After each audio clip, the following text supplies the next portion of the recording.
Hey, this is crisis communications expert Jarrett Bro, and today we are here to talk to you about crisis communications plans. Here's one of the typical plans that I create for companies. I'm going to tell you a little bit about what's in here, what's included, and how you can get your own plan. You don't have to carry this whole big binder around during a crisis, by the way, because it's heavy, and I have plans for that as well. We're going to put that on the ground. So let me answer a few questions for you. I'm going to share my screen and walk you through the process of understanding what I do and what you will receive. When you look at a crisis communications plan, what exactly is a crisis communications plan? It is a procedural manual that the way I write it is designed so that anyone who can read can pick it up and execute it flawlessly and execute it in 1 hour or less of the onset of the crisis so that you're communicating to the outside world. Now, here are some questions I often get from people. I'm going to go through each of these questions and answer them for you, because chances are you're wondering the very same thing. First of all, why do you need a plan? You need a plan because your reputation and revenue gets damaged when the narrative of what happened to your company is controlled by other people. If you don't talk, people think you are guilty and they begin to abandon you. It's just sad how quickly trust erodes these days. Social media has changed everything. You can have eyewitnesses going live on Facebook and Twitter and LinkedIn and YouTube and Instagram and all sorts of social media platforms, and the list keeps growing. Eyewitnesses are telling the world what they think happened to you, while often a corporation remains silent. Which brings us to the second question: can I just figure it out on the day of the crisis? The answer is no, not well. Because on the day of the crisis, emotions are high and anxiety is high, and decisions get delayed because people pontificate and then they second guess. And they fall into decision paralysis. And hours pass before a statement is ready to go out to the media, to your employees, to your customers, to your community, and your stakeholders. And in a modern world, that is unacceptable. And if you think that you can still do it that way, then please go ahead and give it your best shot.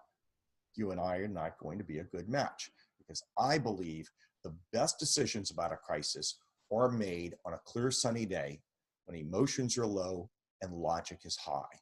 The worst time to plan for a crisis is during the crisis. Which brings us to the third question you might ask, which is, can't I just do this myself? Why do I need to bring in someone else to do this for me? Well, I did it myself. So if I did it myself, you can do it yourself. But here's what I did. I spent 90 days working 12 to 16 hours a day writing the first draft of my plan. And after I created that at about 1,000 hours, I tore it down to create the second draft, spending another 1,000 hours. So we are now at 2,000 hours of development. And then over the past 20 years, I've probably, let's say, put another 1,000 hours of changes and perfection into it. That puts us at 3,000 hours. And I have a library of more than 100 pre-written news releases for each company. That took another 1,000 hours. So if you have 4,000 hours to put into developing a plan and a library of pre-written news releases, the answer is yes, you can do it yourself if you're an expert and you understand how it all works. If you want the shortcut, you can always turn to me because I've already invested the time. So what is included? There are three major things that are included, and I'm going to walk you through them right now. There are 5 parts to effective crisis communications. You will get the first 3. So just to brief you, the 5 parts of effective crisis communications are conducting a vulnerability assessment, writing the crisis communications plan, and crafting a library of pre-written news release statements that go to the media, to your website, to your employees, to your customers, to your stakeholders, to your community. The 4th part of effective crisis communications is training your spokespeople, and the 5th part of effective crisis communications is actually doing a crisis communications drill to test your spokespeople and to test your plan and to test your team. So let's go and talk about vulnerability assessments for just a moment. I will provide to you as part of your pre-work a long spreadsheet of crises that I've observed all over the world. Some are very common, some are outrageously unique. You will read that list, scratch out the things that don't apply to you, and add new items that could apply to you. So for example, you might read that I have on the list dust storms. And maybe you live in Oklahoma and Arizona or in Africa where a dust storm is probable. But you also might live in soggy Louisiana where I live and a dust storm isn't probable. So you take that off the list. Although as we talk about it, you might realize, well, you know, we had that situation where dust blew in from a construction site and ruined our equipment. So therefore, some version of dust storm might go back on that vulnerability list. But you will get a list in advance. And then when we get together, we're going to spend 2 hours going over that list, taking things off that don't need to be there, adding things that should be there, reaffirming things that I've already listed for you. This becomes the roadmap for creating your crisis communications plan. The plan is designed to be read in real time. Let me say that again. It's designed to be read in real time, because the way I have crafted this is I have taken all the best practices that a veteran senior communicator would do. But if you attempt to do it without the plan, anxiety might get in the way, something might fall through the cracks, you might forget to do something. I put it all in chronological order in a way that if you read it, it tells you what to do, it tells you who does it, and it tells you the speed at which it needs to be done. So for example, it dictates that in 1 hour or less of the onset of your crisis going public, you have to release a statement to the world, to the public, to the media, to your website, to your employees. And you know what? I've written the statement for you. And in real time, you can put that statement together and get it to the outside world in record time. Now, the average company takes 3.5 to 4 hours before they ever put out a statement. That's too long, because in this day and age of social media is controlling the narrative. And I realize a lot of corporate officials are not on social media. Many actually pride themselves in the fact that I don't mess with that foolishness. Here's the downside. If you are not on social media, and trust me, I'm not a fan of it. I use it because I need to know about it. If you're not on social media, you do not understand fully the nuance of social media, the speed of social media, and the ugliness of social media. So all of this is taken into account in your crisis communications plan. We spend from 11 o'clock in the morning to 4 o'clock in the afternoon customizing your plan. I give you all copies of the very basic plan that I use as your foundation. You have it in a binder. I have it on my computer, and one of your people has it on their laptop. And we read every word of the plan and pause along the way and discuss your policies and procedures, your internal operations, and we customize, we make edits on the spot to your plan so that by 4 o'clock in the afternoon, you hit print on that computer and 3,000 hours worth of work gets poured out in a 60-page document that is ready for you to use immediately. Let me say that again. Your plan is ready to use at the end of a 5-hour period. What would otherwise take you 3,000 hours to create, we will do in only 5 hours. On the second day, you receive from me somewhere between 100 and 150 pre-written news releases. It really depends on the type of company you are. I have certain documents that apply to all companies, but then special documents that apply to food manufacturers or to electric companies or to chemical companies or to schools or to hospitals or to universities. So depending on the type of company that you are, you will receive 100 to 150 or more pre-written news releases. I will teach you how they are written, and together we will write additional news releases for specific things that came up in the vulnerability assessment that is not in my base list. Let me say that again. Together, we will write additional news releases to match things in your vulnerability assessment that are not in my basic library of news releases that you receive. So by the end of the second day, you've completed a vulnerability assessment, you have edited and completed, and you're ready to use your crisis communications plan, and you're going to have 100 to 150 or more pre-written statements that usually take, get this, usually take about 10 minutes to edit. So if we go back and look at the pain, problem, and predicament of most companies, first it's hard to gather the information. Well, that's all included in the plan. Then someone has to write a news release. Most organizations have a writer who sits at a blank computer screen and starts writing from scratch.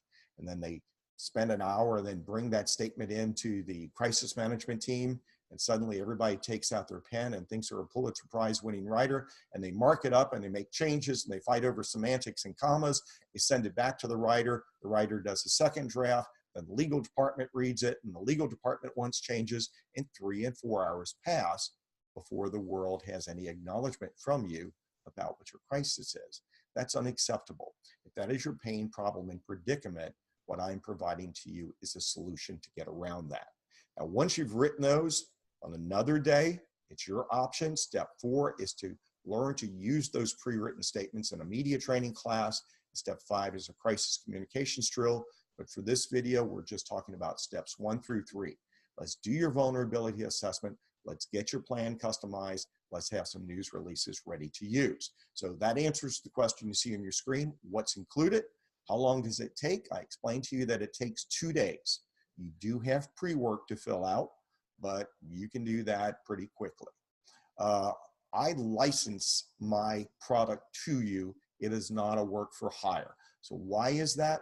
Well, if I've got 3,000 to 4,000 hours worth of work put into something, you surely don't want to pay me $300 an hour for 3,000 hours worth of work. You're at almost $1 million.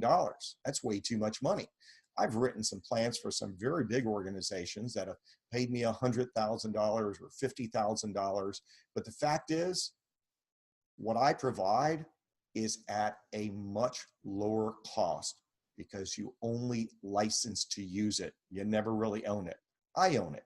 And the only thing the license really asks is that you don't share it with anyone else outside of your organization. Why do I do this? Because companies don't have the big budgets to pay for a work for hire. Why pay for a work for hire when you can get it at a much lower cost? Plus, I keep the plan alive. While you have it alive, I have functions that allow you to receive updates for me. The next question is, can I see it before I pay for it? The answer is no, not really. It's copyrighted material. So if I gave it to you, then I'm kind of giving you my secret sauce. So if you need a reference on how it works, or if you want to talk to CEOs or board members at other companies or public relations experts in other companies, yes, I am happy to do that for you. Make sure that you realize that you're getting something that is absolutely magnificent, and it is unlike anything else that is provided by anyone else anywhere that I can find. Which brings us to the last company. Can you find a PR firm to do this for me? Most public relations firms are generalists. They're not experts. And most will tell you that they do crisis communications. But what that means is after you mess up, after you screw up, after you have a crisis, they kind of come in to put lipstick on that ugly pig and try to convince the world that you're not as bad as everybody thinks you are. What I do with my plan is try to get ahead of the crisis. We often prevent the crisis from happening. We do the work up front so that your reputation and revenue is protected, so you don't have to hire a PR firm on the back end to repair your reputation and revenue. Most of the time, your reputation and revenue is damaged by both what you've done and your lack of communications. So we have worked around that. All of that said, I've got a great system for you, and I am ready to implement it for you. So what you now need is a price quote. So in order to get that price quote, you just call me at 985-624-9976. It's 985-624-9976. If you're a small company, there is a base price that all small companies pay. If you're an enterprise company that has locations in many different cities or many different states or many different companies, you pay the base license price plus a small fee for each of the locations where you need to use it. My goal is for you to be an effective communicator.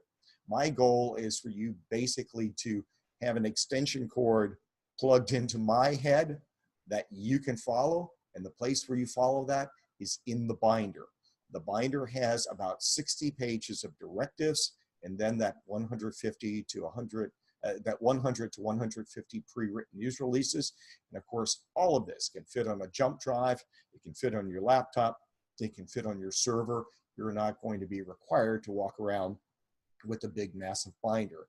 But the fact is, by the time you finish receiving all the documents that you receive from me, it's about 2 reams worth of paper of work that has been completed there. So it's a huge value, I think, for your organization. And I can say with great confidence, because clients have told me this, what you pay me for this plan, you will more than gain back the very first time you use it. Trust me when I tell you the cost of licensing the basic document is much less than the financial damage and reputational damage and revenue damage that you will incur on a single event. So if that sounds interesting to you, pick up the phone and call me at 985-624-9976, and I can answer additional questions for you. I'm Jarrett Breaux. I look forward to hearing from you.